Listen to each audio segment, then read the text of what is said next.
பக்கம் கொண்டு வந்து போகிறேன்.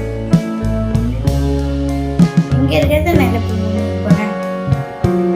அவ்வளோதான் ஃப்ரெண்ட்ஸ். அது டெக்னிக் அப்படின்னு நான் சொல்கிறேன். இப்போ நம்ம அந்த டெக்னிக்காக பார்க்கலாம். ஃபஸ்ட்டு இந்த விரலை தான் போடணும். இந்த விரலை தவிர வேறு எந்த விரலையும் போடக்கூடாது. அதுக்கப்புறம் இந்த மாதிரி தான் மாற்றணும். இது முன்னாடி வரும், பின்னாடி போனோம்னா எப்படி பின்னாடி, இது முன்னாடி வரும். விரலை மட்டும்னா மாற்றி மாற்றி முடிக்கணும். எதிரிலேருந்து பார்க்கும்போது ரப்பர் பேண்ட் மாறுற மாதிரி தெரியும். இதே மாதிரி அடுத்த